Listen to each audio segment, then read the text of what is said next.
Collector sir का स्वागत करेंगे। साथ ही स्वागत करें। स्वागत किसी कड़ी में आप सभी संयुक्त रूप से आकर आप माननीय कलेक्टर सर जी का मैं हमारे बीच में ये सभी संयुक्त रूप से आएंगे। आप भी शिक्षक हैं, आप सही भी संयुक्त रूप से माननीय कलेक्टर सर जी का स्वागत अभिनंदन करें।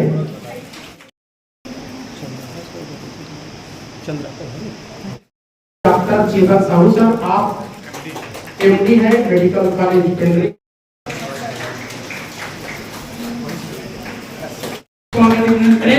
जोरदार तालियों की गड़गड़ाहट के साथ भारत और और पाल सादर अभिनंदन स्वीकार करो कलेक्टर महोदय श्री संजय अग्रवाल।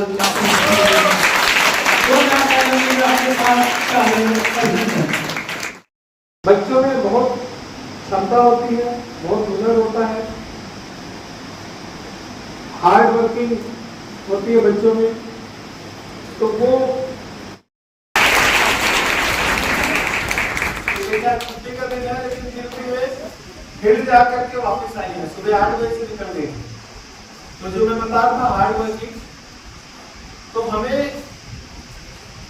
जो है वो अचानक आपका सिलेक्शन हुआ और आप सर्विस देना चालू किए, उससे बेहतर है कि आप सर्विस की आदत आपकी पहले से हो। आप किसी भी कैपेसिटी पे नहीं हो और आप समाज में अपना क्या बेहतर कंट्रीब्यूशन कर सकते हो वो हमेशा करते रहना चाहिए।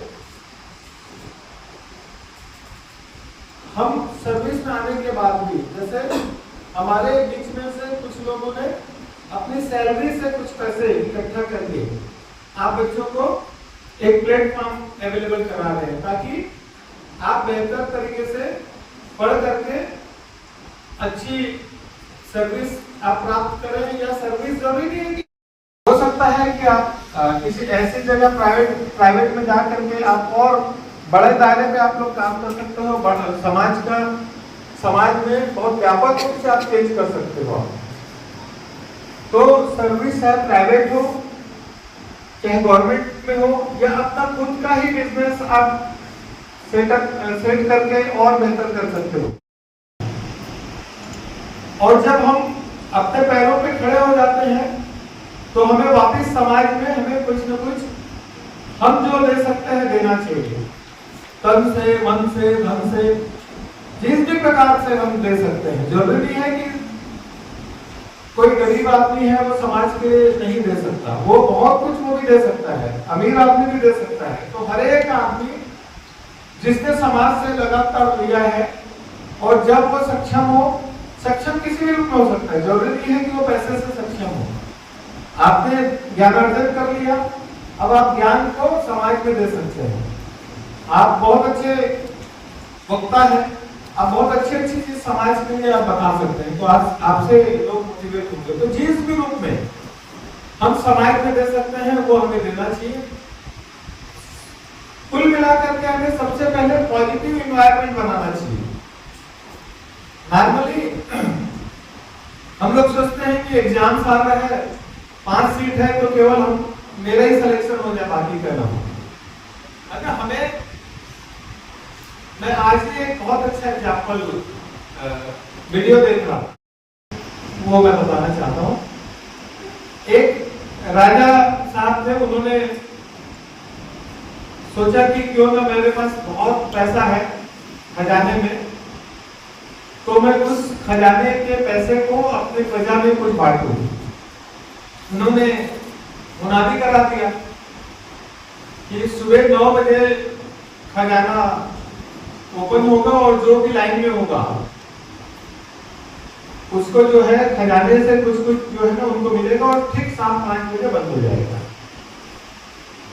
पहले दिन लाइन अच्छी लंबी थी, 9 बजे से स्टार्ट हो गया, शाम को 5 बजते काफी लोग उससे खजाना से धन लेकर के गए। 5 बजे के बाद एक आदमी वहां पे खड़ा रहा, जैसे उसकी बारी आई ठीक 5 बजा और वो बंद हो गया खजाना। तो उसने सोचा कोई बात नहीं, कल मैं आऊंगा। और अब वो दूसरे दिन सुबह 9 बजे की जगह कितने बजे आ गया, वो 5 बजे। 5 बजे आ गया, सबसे पहले लाइन पे खड़ा हुआ, और जैसे ही वो 5, 6, 7, इसके बाद पीछे से लाइन बढ़नी चालू हो गई। लोग एक एक करके उस लाइन पे आने चालू हो गए। उसने अपने पीछे वाले से पूछा कि आप क्यों आए हो? उसने बताया कि मैं बहुत गरीब हूँ और मुझे मेरे पास बिल्कुल भी संपत्ति नहीं है और मेरे को कुछ काम करना है। तो उसको लगा कि मेरे से ज्यादा जरूरत इस व्यक्ति को है, तो वो उस व्यक्ति के पीछे खड़े हो गए। फिर वो किसी से पीछे वाले से पूछा, तो उसको लगा कि ये तो मेरे से ज्यादा नेकी है, और ऐसा करते करते फिर वो लास्ट में चला गया। शाम 5-9 बजे खजाना चालू हुआ, लोगों को राजा ने बांटना चालू किया। शाम 5 बजते बजते फिर उसका बारी आज नहीं है। तो अब उसको लगा कि अब मुझे और पहले आना चाहिए। तो तीसरे दिन वो 3 बजे आ गया, और वैसे ही फिर वो पूछता चला गया। फिर वो पूछ करके फिर से वो पीछे चला गया। है लोग पिछले दिन की शाम को 5 बजे जब खजाना का बंद करने का टाइम आया, तो वो नहीं आ पाया था उस लाइन पे, और उसको तीसरे दिन भी नहीं मिला।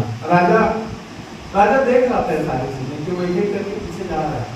खजाना खत्म 5 बजे के बाद राजा ने उस व्यक्ति को बुलवाया। बोले, मैं देख रहा हूँ 2 दिन से कि आप एक एक करके पीछे चले जाते हो और आप ले क्यों नहीं रहे हो? तो वो व्यक्ति बहुत ही बढ़िया उसमें जवाब देता है। बोले, आप जो काम कर रहे हो वही काम मैं कर रहा हूँ। तो राजा को आश्चर्य हुआ। बोले, मैं तो सोना चांदी बात कर रहा हूँ, कैसे बात कर रहा हूँ, आप क्या दे रहे हो? बोले, मैं जो मेरे पास है वो मैं बांट रहा हूँ। तो राजा बोले, आपके पास क्या है? तो बोले, जिस तरह से आपके पास सोना चांदी है और आप बांट रहे हो, मेरे पास बारी है। तो मेरी बारी जब आई तो मैंने उसको बांट दिया दूसरे को, और मैं पीछे चला गया। तो बताने का आशय यह है कि हमारे पास बहुत सारी ऐसी चीजें हैं, गरीब आदमी है वो, लेकिन फिर भी उसको लगा कि मेरे से ज्यादा नीडी लोग हैं समाज में, तो मेरे से ज्यादा जरूरत उनको है। और उसने अपना जो समय था, अपना जो क्रम था, उसने उस क्रम पे उसको पीछे वाले को सामने ले आया और उसकी जरूरत को उसने पूरा करने में सहयोग दिया। कुछ न कुछ ऐसी चीज है उसमें जिसमें वो समाज के दूसरे जो नीडी लोग हैं उनको वो किसी भी रूप में हेल्प कर सकता है। ये हम डिफाइन नहीं कर सकते कि ये 4 प्रकार से हम समाज में हेल्प कर सकते हैं। तो सबसे बढ़िया बात यह है कि हमें अल्टीमेट हम कैसे बढ़ रहे हैं, हमें भी कोई हेल्प कर रहा है ना, ये सब बैठे हुए हैं, हमें हेल्प कर रहे हैं। तो हमारी मंशा ये होनी चाहिए कि जब हम अपने पैरों पे खड़े हो तो वापिस हमें समाज के लिए कुछ करना है। तो जब ये पॉजिटिव चीजें आपके दिमाग में आ जाएंगी तो फिर आपको फिर ज्यादा सोचने की जरूरत नहीं है। भगवान भी देखता है ऊपर कि ये बहुत पॉजिटिव है, इसको जरूर जो इसकी इच्छा है उसकी पूर्ति उसकी होनी चाहिए। बट हम सकारात्मक रूप से हम सोचते रहे, हमारे दिमाग में बहुत नकारात्मक चीजें नहीं आए, तो भगवान भी हमारे ऊपर हमको भी सपोर्ट करता है भगवान। क्योंकि जब भगवान ने हम सब लोगों को इस दुनिया में भेजा है ना, तो हम अपना प्रयत्न करते रहे, उस प्रयत्न में कमी नहीं होनी चाहिए। और ऑटोमेटिक फिर सबके लिए, हर आदमी के लिए कुछ ना कुछ है यहाँ पे। तो ऐसा नहीं सोचना है कि 10 सीट है, 15 सीट है, 40 सीट है तो मैं अपने दोस्तों को नहीं बताऊं। जितना ज्यादा ज्ञान के बारे में पता है ना, हमारे सर लोग हैं ना, तो सर लोग होशियार हैं कि हम लोग होशियार हैं? सब लोग होशियार हैं। क्यों? बांटते हैं। तो हम जैसे कहीं से पढ़े और इस बात पर पीएससी बोले कि बहुत कम सीट है, मैं अपने दोस्तों को नहीं बताऊंगा, तो आप तो ज्ञान नहीं बांट रहे हो ना, करत अभ्यास के सुने हो ना। आप जितना ज्यादा अपने ज्ञान को बांटोगे तो आप और परफेक्शन आप में होता जाएगा। ठीक है, जितना ज्यादा डिस्कशन करोगे तो आप परफेक्ट होते जाओगे। हो सकता है कि डिस्कशन करने से आप में कोई चीज छूट रही हो, जिस व्यक्ति से आप डिस्कशन कर रहे हो वो उसमें 1-2 पॉइंट ऐड करा दे आपको, तो आपकी चीजें और परफेक्ट हो जाएंगी ना। होंगी कि नहीं? एकदम जो है ना बांटना चाहिए, उसमें ये नहीं सोचना चाहिए कि ये तो मैं इनको बताऊंगा तो ये और मेरे से जो है ना इनका सिलेक्शन हो जाएगा, मेरा नहीं हो पाएगा, ऐसा नहीं होता है। हम मेहनत करें, हम ट्रांसपेरेंट रहें अपनी उसमें मेहनत में। और उसका दूसरा एग्जाम्पल मैं बता रहा हूँ क्यों हमें ट्रांसपेरेंट करना है।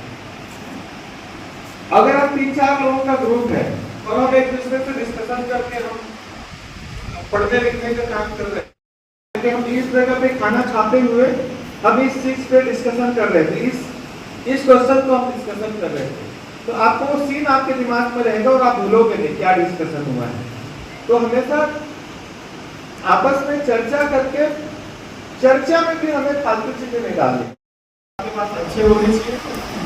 हार्ड वर्किंग, ऐसा नहीं हो कि अरे इसको मैं कल कर लूंगी, अभी तो मैं आराम कर लूंगी, आराम कर रहा हूँ, ऐसा नहीं होना चाहिए। मेहनत, समय कम रहता है, बहुत सारी चीजें पढ़नी होती है, तो हमको आलस नहीं करनी।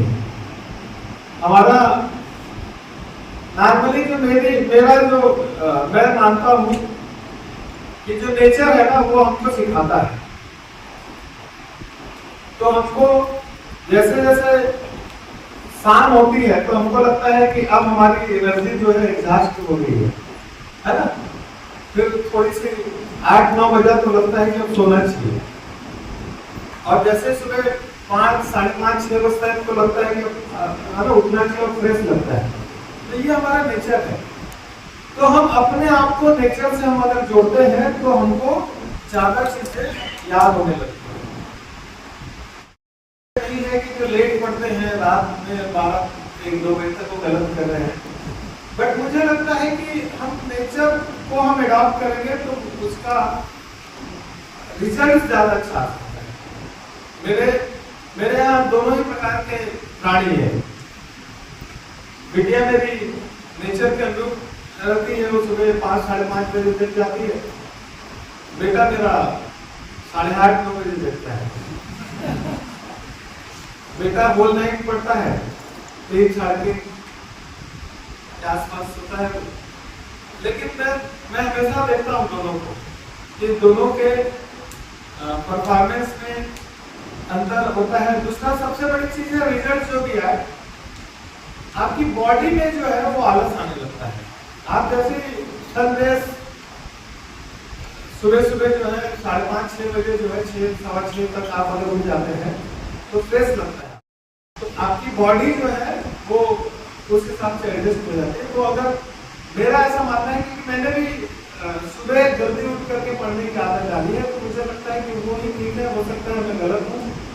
कुछ लोग अपने आप को इतना ढाल लेते हैं कि उन परिस्थितियों में भी वो बेहतर कर सकते हैं। तो पढ़ने का टाइमिंग जो है वो बेहतर हो कि नेचर के अनुरूप हो। इसके बाद भी आपको लगता है कि नहीं हमको पहले से ऐसा करते हैं और बेहतर कर रहे हैं, तो आपकी बॉडी फिर एडॉप्ट कर ली उसको, है ना, फिर कोई दिक्कत नहीं। यदि बॉडी एडॉप्ट नहीं की है तो हमें नेचर के साथ जाना चाहिए, अदरवाइज जो है हमें जैसा हम कर रहे हैं वैसा करना चाहिए। हार्ड वर्किंग तो मैंने बता ही दिया कि बहुत मेहनत करती है, क्योंकि एक नंबर के लिए अभी आपने देखा ना 10th और 12th का बोर्ड का रिजल्ट, एक नंबर पे कितने बच्चे हैं अभी देखा ना, ऐसे ही होता है। किसी पे जैसे मान लो 495 नंबर पे 4 बच्चे, 5 बच्चे, 6 बच्चे मिलेंगे, अगर ऐसा भी होता है। 10 नागरिक सूची में टॉप 10 में कितने बच्चे हैं? हाँ, है ना। तो एक नंबर पे कई बच्चे होते हैं, तो इतना कठिन हो रखी है, कंपटीशन इतना कठिन है।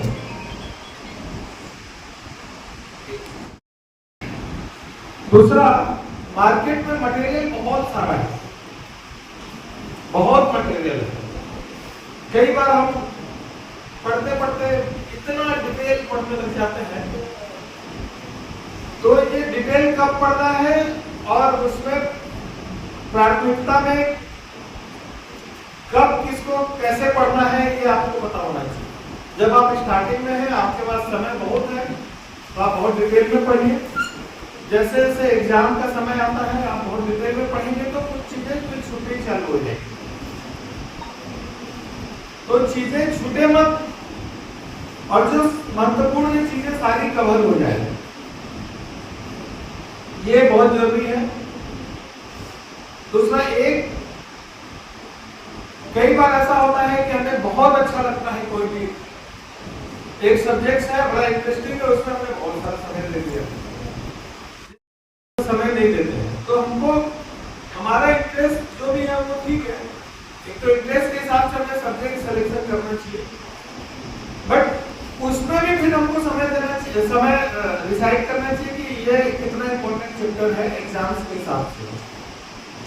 उसी हिसाब से वो टाइम मैनेजमेंट हमारा ऐसा होना चाहिए कि जो भी इंपॉर्टेंट सब्जेक्ट्स हैं, जो भी इंपॉर्टेंट चैप्टर्स हैं, जो भी इंपॉर्टेंट क्वेश्चंस हैं, जो नॉर्मली 5 साल 10 साल का हम क्वेश्चन पेपर्स देखते हैं तो हमें समझ में आने लगती है, तो उसी के हिसाब से हमारी सारी प्लानिंग होनी चाहिए।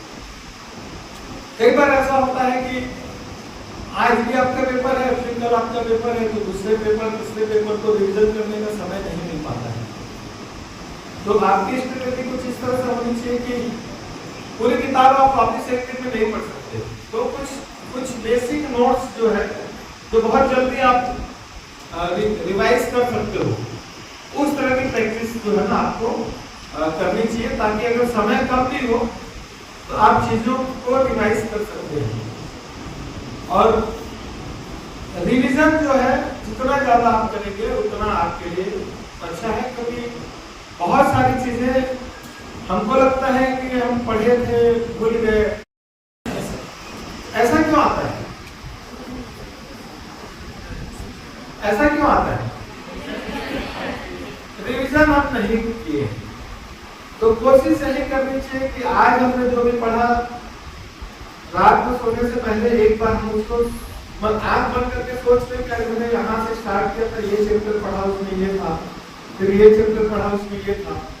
और दूसरा दिन फिर सुबह आप कोई भी नई चीज पढ़ने से पहले एक दिन पहले आपने जो पढ़ा उसको रिवीजन आप करना चालू कर दो। 10 से 15 मिनट 20 मिनट में आपका रिवीजन हो जाता है। हफ्ते में एक दिन जो है 2 घंटे रिवीजन के लिए जरूरत है, महीने में एक बार रिवीजन के लिए समय रखिए। आपको कभी नहीं लगेगा कि हमने बहुत पहले इसको पढ़ा था, अब हमारे दिमाग में कुछ नहीं आ रहा है। तो रिवीजन जितना ज्यादा आप कर सकते हैं। और रिवीजन में एक खास बात ये होती है कि आप जितने बार रिवीजन करेंगे, जितने जल्दी रिवीजन करेंगे, तो आपको लगता है कि मेरे को पूरा याद है। आपने रिवीजन नहीं किया ना तो आपका कॉन्फिडेंस डाउन होने में, बहुत पहले पढ़े थे अब तो पता नहीं याद है कि ऐसा, तो आपका कॉन्फिडेंस डाउन हो गया। लेकिन आप रिवीजन करते हैं, रिवीजन करने में मैंने बताया ना कि आप अगर रिवीजन ठीक से करना चालू किए, डेली का daily revision, next day revision, फिर हफ्ते में एक दिन रिवीजन, फिर महीने में एक बार रिवीजन, तो आप कम से कम 6 बार एग्जाम से पहले उसको रिवीजन आपका हो जाता है। क्योंकि हमने महीने भर में जो पढ़ा उसको एक बार कर लिए, हफ्ते भर में जो कि एक बार कर लिए, ऐसे करके आप देखना 5-6 बार आपका रिवीजन हो जाता है। ऑटोमेटिक आपका कॉन्फिडेंस का लेवल बढ़ जाता है। एग्जाम में आपको क्या क्या चीजें चाहिए? अगर आप में कॉन्फिडेंस नहीं है, कैसा होता है अभी, जो चीजें याद आती हैं तो हम याद किए नहीं है वो भूल जाते हैं। तो ये चीजें कॉन्फिडेंस से आने लगता है। दूसरा, जैसे 9 बजे का एग्जाम है, हमें कितने बजे घर से निकलना चाहिए और कितने बजे पहुंचना चाहिए वहां हमें जैसे 9 बजे है तो 8:30 तक हम पहुंच जाए। अगर आप सोचो हम 8:30 बजे पहुंच गए वहां और कोई 8:55 में पहुंचा, दोनों में क्या अंतर होगा? जो 8:55 में पहुंचा है बहुत होशियार है, फिर भी उसको लगेगा पता नहीं अब है ना कर पाऊंगा नहीं कर पाऊंगा, तो कहीं ना कहीं उसको एंजाइटी सा होने लगता है, उसका कॉन्फिडेंस जो है डाउन होने लगता है। तो एग्जाम में हमेशा पूरी तैयारी के साथ, और नॉर्मली जैसे कई घरों में बड़ी सुविधा होती है, दिन भर आप एसी चला के बैठ करके पढ़ रहे हो या कूलर चला के, एग्जाम हॉल कैसा होता है? हाँ? पंखा होता है नॉर्मली। तो हमको कोशिश ये करनी चाहिए कि हम जिस समय एग्जाम होना है, जैसे सुबह अगर 11 बजे एग्जाम है या 10 बजे एग्जाम है, तो हम पुराने क्वेश्चन पेपर्स को ठीक 10 बजे वैसे ही घर में भी वैसे ही पंखा उनका चला के, केवल एसी कूलर कुछ नहीं, वैसे ही गर्मी का दिन है तो गर्मी लगना चाहिए, पसीना आना चाहिए आपको, तो हम हमारा बॉडी जो है ना वैसा एडॉप्ट हो जाता है। नहीं तो आप रोज पंखे एसी कूलर में हो, आपको अचानक बहुत खूब पसीना आ रहा है तो आपका ध्यान किसमें जाएगा? तो हमको जिस जगह पे हम जा रहे हैं, सिचुएशन में हमको एग्जाम देना है, कोशिश करें कि हमें उस सिचुएशन पे एग्जाम से पहले 2 पेपर 4 पेपर 5 पेपर उसका कोशिश, उसको हम लोग कोशिश करके पुराने पेपर्स को हम सॉल्व करने की कोशिश करें। तो उतने घंटे में हम उतने क्वेश्चंस बना पाते हैं कि वो भी एक प्रैक्टिस हो जाएगी। वैसा ही इन्वायरमेंट आपको जो है, वैसे टेम्परेचर और वैसे बाकी चीजें, तो उसकी आदत पड़ जाएगी, तो फिर आपको वहां नहीं लगेगा कि आज बहुत ऐसी चीजें थी जिसके कारण मुझे डिस्टर्ब हुआ। तो हमको जिस जगह पे हम लड़ने जा रहे हैं वहां के बारे में पता होना चाहिए ना। जैसे पहले आपको पता है ना, हमारे यहाँ के क्रिकेटर्स जो है ऑस्ट्रेलिया वगैरह जाते थे, ठंड वंड लगती थी तो 1-2 मैच 1-2-3 मैच तो हम लोग ऐसे हार जाते थे कि हम लोग एडजस्ट ही नहीं कर सकते थे। बॉडी है ना, हर चीज के लिए बहुत आवश्यक है कि हम जिन परिस्थितियों में हमें फाइट करना है उसकी तैयारी हम वैसे ही सिचुएशन में हम करने की आदत डालें, तो फिर आपको तकलीफ नहीं होगी। बाकी तो सब लोग होनहार हैं, सब अपने अपने तरीके से अच्छा करते हैं। अभी भी आप लोगों ने अच्छा किया है, तो मुझे लगता है कि कोई भी एक मेथड अपने आप में परफेक्ट नहीं होता है। हो सकता है कि मैंने जो पढ़ा वो मेरे लिए ठीक था, बट उसको आप एडॉप्ट करना चाहेंगे तो शायद आप एडॉप्ट नहीं कर पाएंगे। तो आपको जो भी ठीक लगे वो उस पर जरूर फोकस करना चाहिए कि आपकी जो स्ट्रेंथ है उसको आप भूलना मत। बहुत सारी चीजें हैं जो आपकी अपने खुद की स्ट्रेंथ है, उस ताकत को हम और कैसे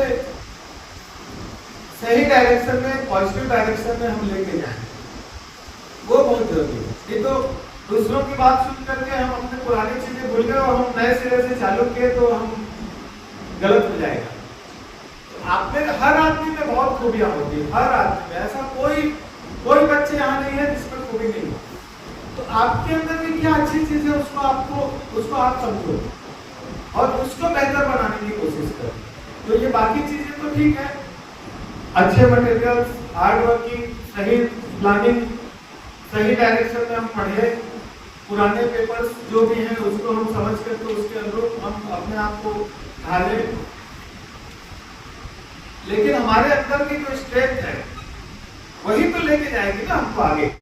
और इन सारी चीजों के अनुरूप हम अपने स्ट्रेंथ को कैसे ढालें वो बहुत जरूरी है। और ग्रुप डिस्कशन, मटेरियल का सिलेक्शन,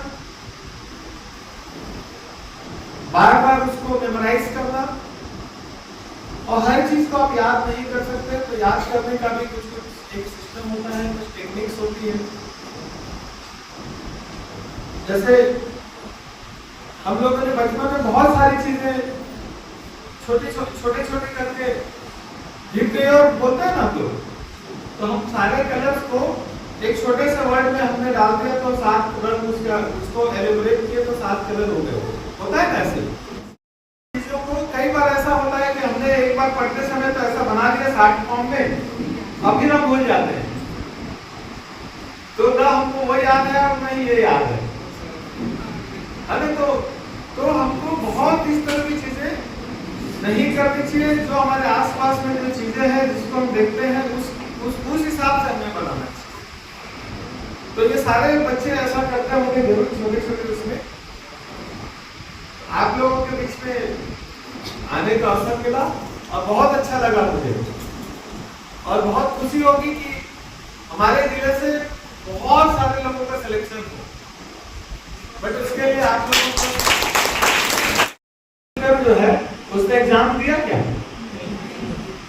अगर वो परीक्षा के उसमें होते तो शायद भगवान नहीं होते, क्रिकेट के होते।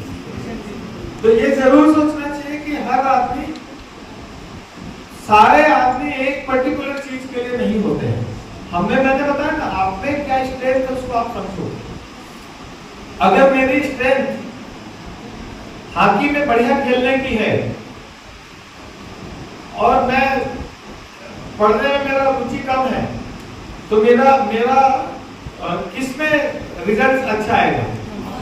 हॉकी में अच्छा आएगा। बिल गेट्स के बारे में आपने सुना होगा, वो कंप्यूटर छोड़कर के किसी सब्जेक्ट में पास नहीं होते थे। सफल। तो जीवन में सफलता का मापदंड जो है ये नहीं है कि हम कितने मार्क्स ला रहे हैं या कौन से एग्जाम में हम सेलेक्ट हो गए। कई बार आपने देखा ना, बहुत अच्छे सर्विस में लोग रिजाइन कर देते हैं, करते हैं ना, आईएएस आईपीएस बहुत सारे। एक बार हाईकोर्ट जज से कभी देखो कलकत्ता में उन्होंने रिजाइन किया था। तो जीवन में सफलता जो है, जो दूसरे देखते हैं कि ये सफल है, जो भी नहीं, हमारा मन क्या बोलता है, वो हमारा मन जो है ना वो बहुत इंपॉर्टेंट है हमारे लिए। हम क्या सोचते हैं, दुनिया जो देखती है, दुनिया जिसको अच्छा बोलती है उसको हम भी उसी में हम चालू हो जाते हैं जाना। मन जो है और हमारी रुचि, ये बहुत इंपॉर्टेंट है। अगर हम अपने मन के हिसाब से नहीं कर रहे हैं, हम अपनी रुचि के हिसाब से नहीं कर रहे हैं, तो हम शायद बहुत मेहनत करके भी हम ऐसा रिजल्ट नहीं दे पाएंगे। आपका मन क्या बोलता है, आपकी रुचि किस डायरेक्शन में है, किस सब्जेक्ट में है, वो भी बहुत जरूरी है उसको एक्सप्लोर करने में। Thank you. हमारे बीच में सुशी मैम है, आपको और बहुत बढ़िया।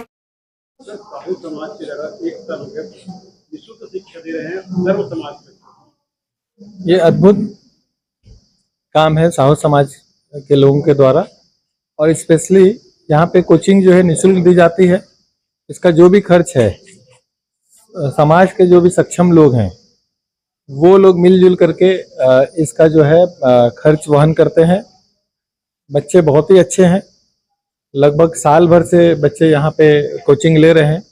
रिजल्ट्स भी जैसा मुझे बताया गया 35 लोग अलग अलग जगह पे सेलेक्ट हुए हैं। तो ये एक अच्छा प्रयास है और मुझे लगता है कि इसी तरह का प्रयास सभी लोग करेंगे तो हमारे बच्चों का जो है वो उनको मोटिवेशन भी मिलेगा और अच्छी जगह वो जाएंगे।